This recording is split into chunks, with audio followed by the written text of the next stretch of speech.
Thank you very much. Please, be seated.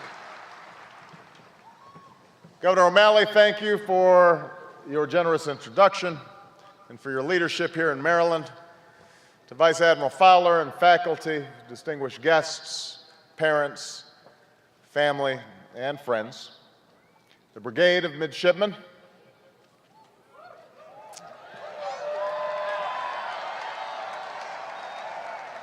and most importantly, the graduates of the class of 2009.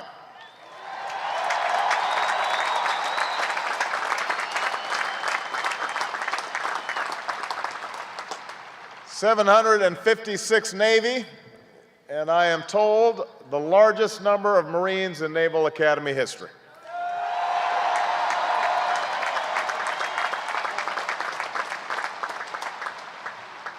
Now, I know it's customary at graduation for guests to bring a gift, and I have.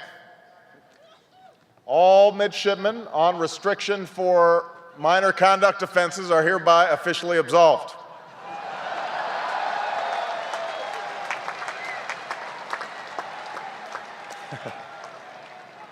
I did say minor.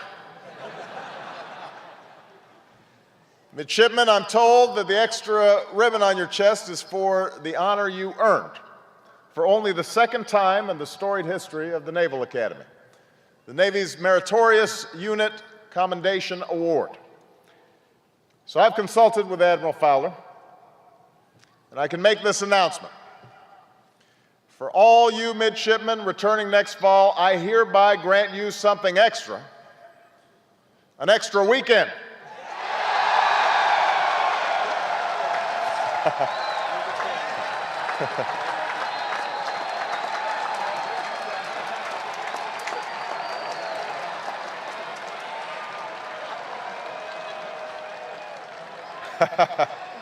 I should stop now.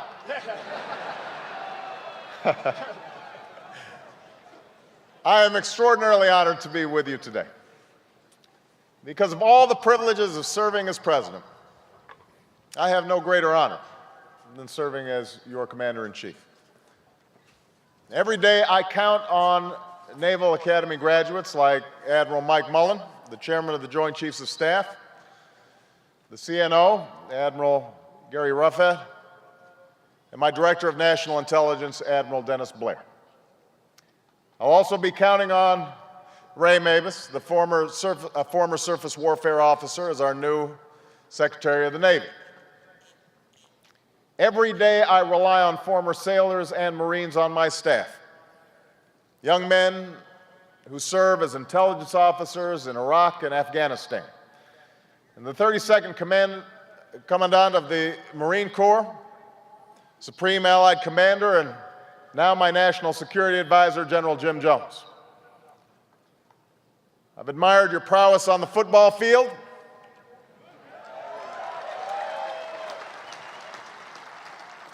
At the White House last month, I was proud to present the team and Coach Ken with the Commander-in-Chief Trophy, which you won for the 6th straight time.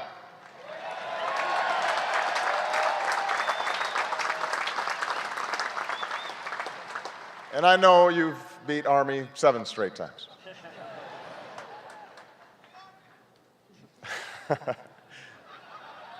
But most of all, I've admired the spirit of your service. Because it's not the strength of our arms or the power of our technology that gives the United States our military dominance. It's our people. It's our sailors and Marines, soldiers and airmen and Coast Guardmen who perform brilliantly in every mission we give them. The class of 2009, today is your day. It's your day to reflect on all you've achieved, or should I say all that you endured. The madness of I-Day that began your transformation from civilians to sailors and Marines. That endless plebe summer when you were pushed to new levels, new heights, physically, mentally, morally. And speaking of new heights, I'm told that one of your proudest achievements still stands. One of the fastest times for the Herndon climb. Congratulations on that.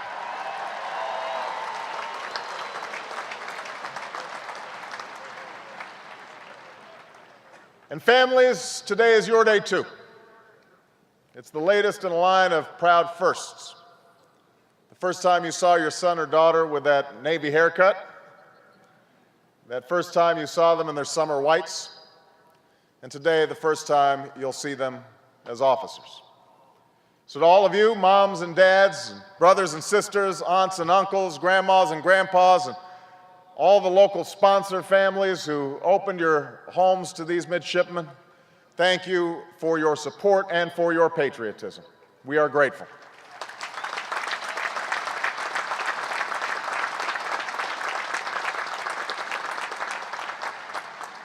Now, this class is about to become the latest link in a long, unbroken chain of heroism and victory. A chain forged in battles whose names are etched in the stone of this stadium. From Coral Sea to Midway to Guadalcanal, from Iwo Jima to Incheon,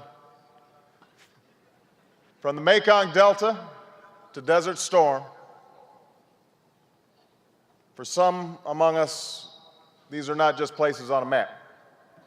They're the stories of their lives, and we honor all of our veterans here today.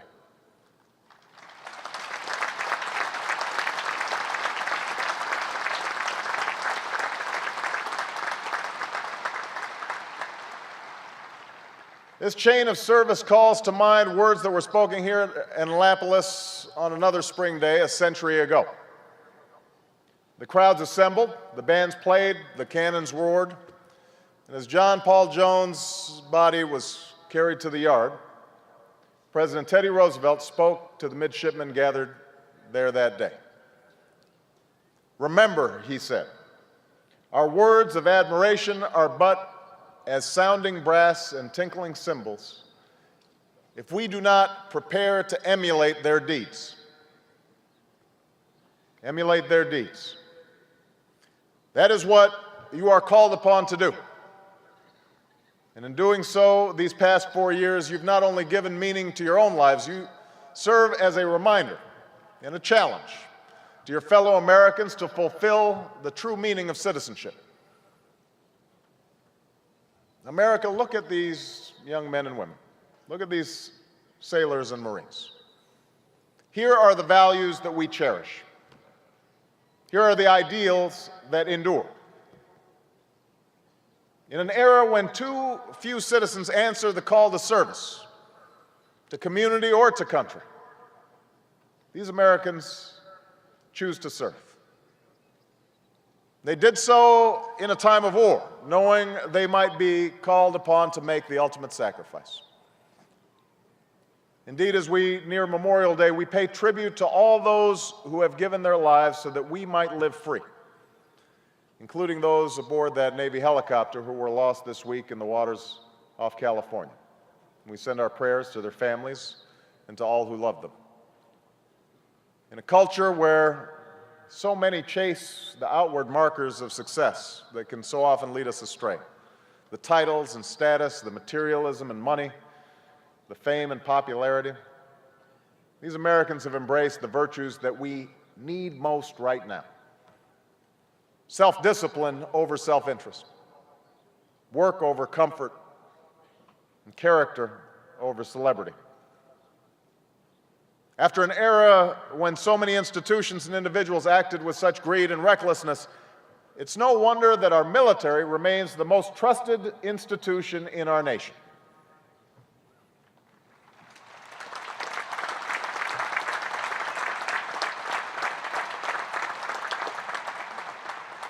And in a world when so many forces and voices seek to divide us, it inspires us that this class came together and succeeded together from every state and every corner of the world by building an institution that's more diverse than ever, more women, more Hispanics, more African Americans. The Naval Academy has reaffirmed a fundamental American truth, that out of many, we are one.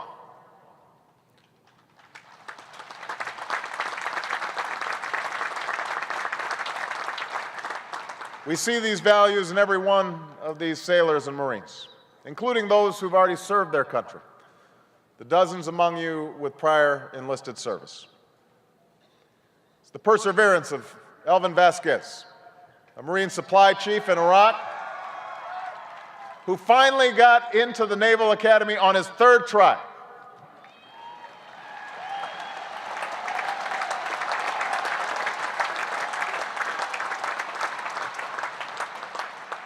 Who never gave up trying because he says, there's just something about being a Marine. It's the example of Carlos Carballo, who left the tough streets of LA to serve on a destroyer in the Pacific, and who has used his time here to mentor others because he's the oldest midshipman, the old man, at the age of 26.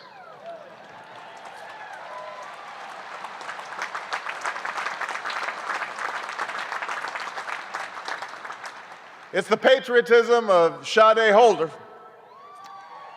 who came to America as a child from Trinidad, enlisted in the Navy, and then earned the titles she values most: US citizen and Navy midshipman, and today, ensign.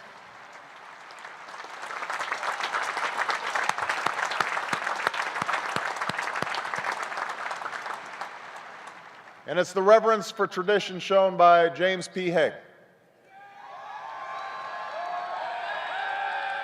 a communications maintenance Marine in Iraq, who today is joined by the man who first urged him to sign up, his grandfather, returning 6 decades after he was a midshipman, a submariner from World War II, 89-year-old Captain James E. Haig.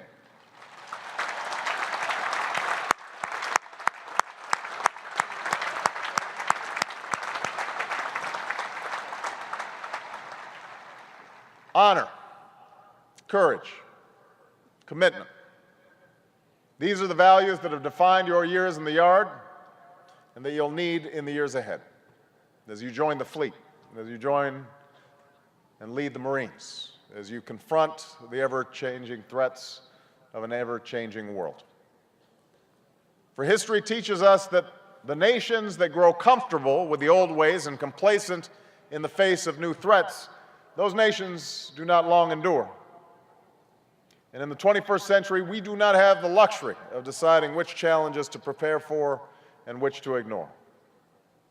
We must overcome the full spectrum of threats, the conventional and the unconventional, the nation-state and the terrorist network, the spread of deadly technologies and the spread of hateful ideologies, 18th century style piracy, and 21st century cyber threats. So SEALs and Special Operations Forces, we need you for those short notice missions in the dark of night. But we'll also need you for the long-term training of foreign militaries so they can take responsibility for their own security. Marines, we need you to defeat the insurgent and the extremist. But we also need you to work with the tribal sheikh and local leaders from Anbar to Kandahar who want to build a better future for their people. Naval aviators and flight officers, we need you to dominate the airspace in times of conflict, but also to deliver food and medicine in times of humanitarian crisis. And surface warfare officers and submariners, we need you to project American power across the vast oceans, but also to protect American principles and values when you pull into that foreign port.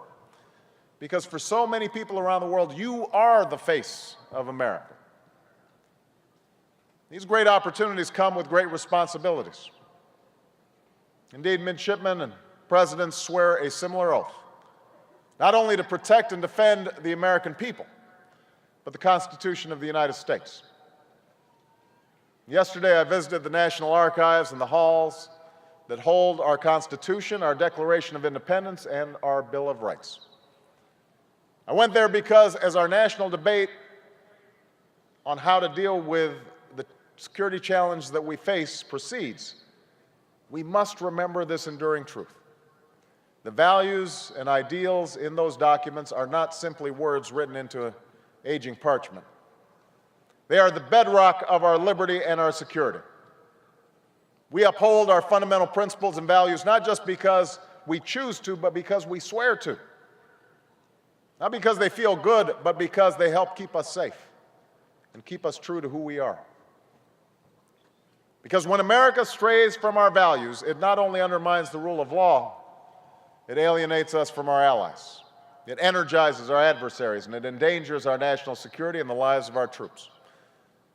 So as Americans, we reject the false choice between our security and our ideals. We can and we must and we will protect both.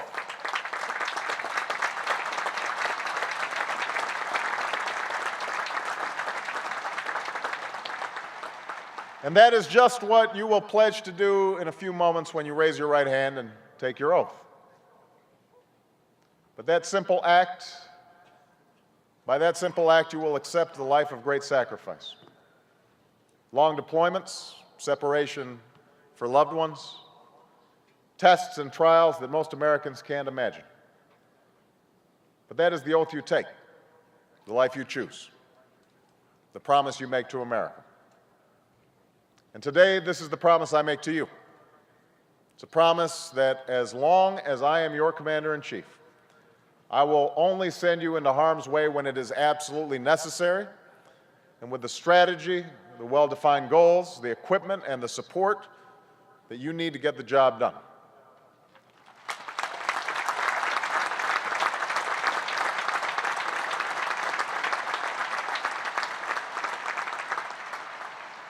This includes the job of bringing the Iraq War to a responsible end and pursuing a new comprehensive strategy to disrupt, dismantle, and defeat al-Qaeda and its allies in Afghanistan and Pakistan.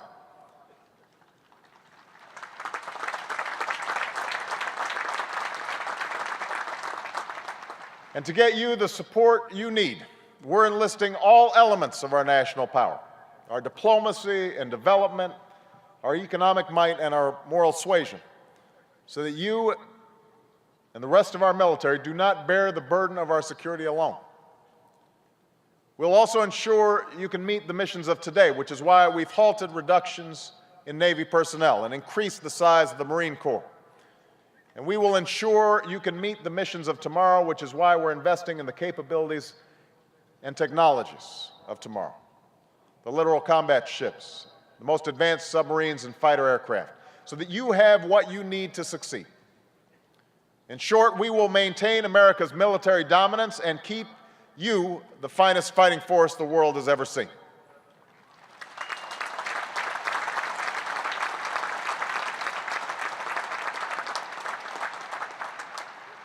As you advance through the ranks and start families of your own, know that we will be with you every step of the way, increasing your pay, increasing child care, and helping families deal with the stress and separation of war. Because as my wife Michelle has come to see in her visits with military families across the country, when a loved one is deployed, the whole family goes to war. And finally, whether you're 26 years old or 89, if you've worn the uniform and taken care of America, then America will take care of you.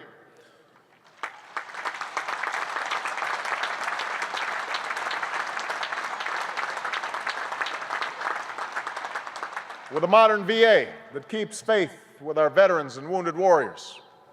With a 21st century GI Bill that gives our veterans and their families the chance to live out their dreams. This is America's covenant with you, a solemn commitment to all those who serve. And while our nation has not always fulfilled its duties to its armed forces, let there be no doubt America's men and women in uniform have always fulfilled theirs. And that's exactly what America's Navy did just last month in the seas off Somalia. I will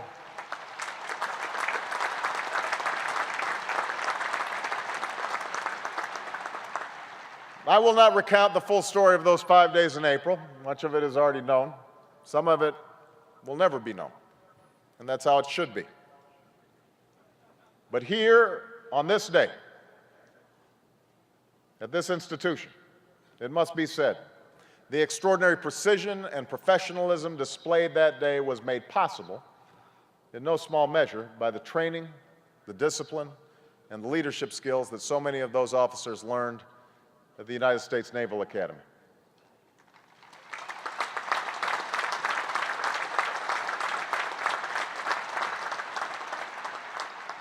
And after that operation, after Captain Phillips was freed, I spoke to one of the Navy SEALs who was there and with the skipper of the USS Bainbridge, Commander Frank Castellano.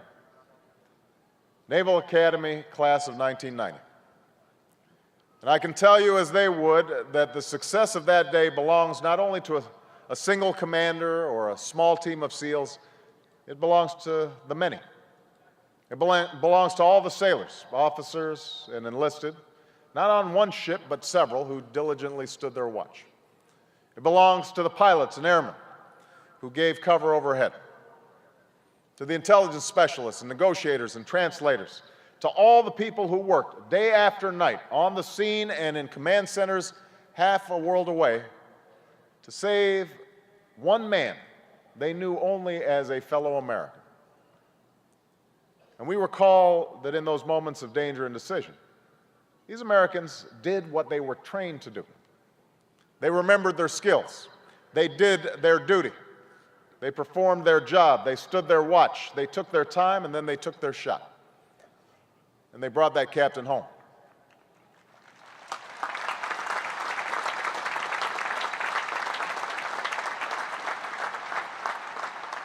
And as Commander Castellano said later of his sailors, every citizen in the country should be happy and thankful that they're there.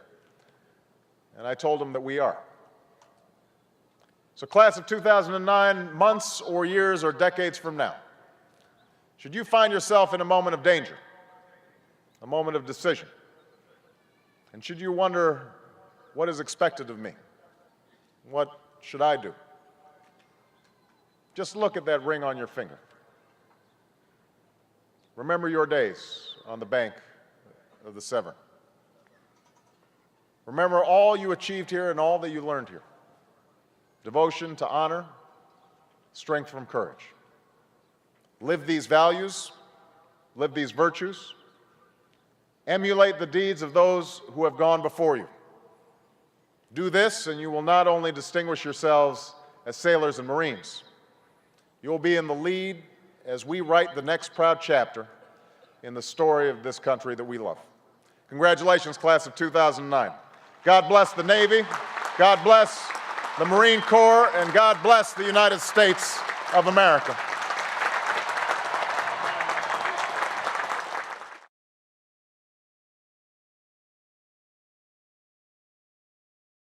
Marines and Naval Academy history.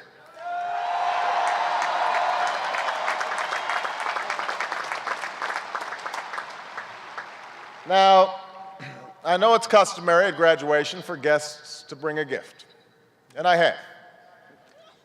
All midshipmen on restriction for minor conduct offenses are hereby officially absolved.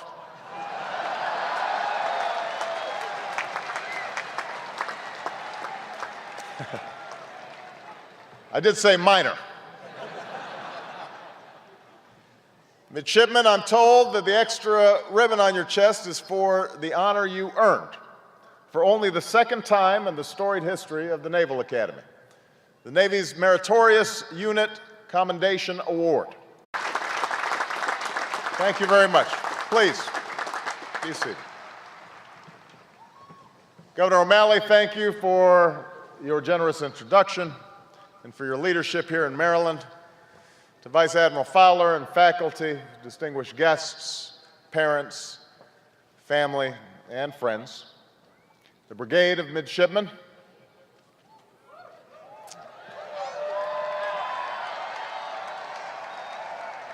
and most importantly, the graduates of the class of 2009.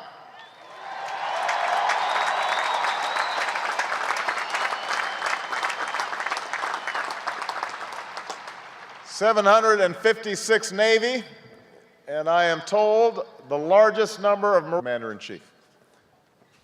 Every day I count on Naval Academy graduates like Admiral Mike Mullen, the Chairman of the Joint Chiefs of Staff, the CNO, Admiral Gary Ruffhead, and my Director of National Intelligence, Admiral Dennis Blair. I'll also be counting on Ray Mabus, the former surface warfare officer, as our new Secretary of the Navy. Every day I rely on former sailors and Marines on my staff, young men who serve as intelligence officers in Iraq and Afghanistan.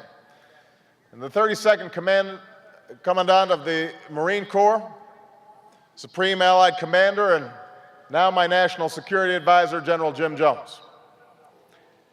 So I've consulted with Admiral Fowler, and I can make this announcement. For all you midshipmen returning next fall, I hereby grant you something extra, an extra weekend.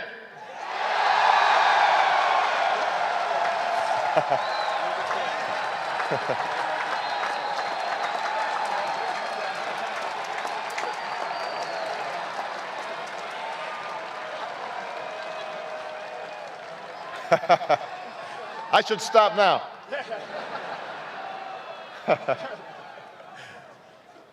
I am extraordinarily honored to be with you today. Because of all the privileges of serving as president, I have no greater honor than serving as your commander. I've admired your prowess on the football field.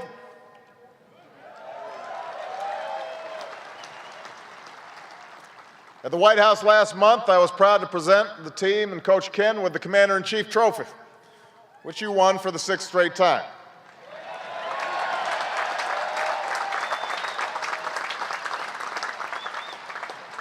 And I know you've beat Army 7 straight times.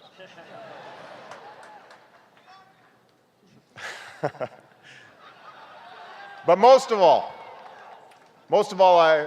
I've admired the spirit of your service. Because it's not the strength of our arms or the power of our technology that gives the United States our military dominance.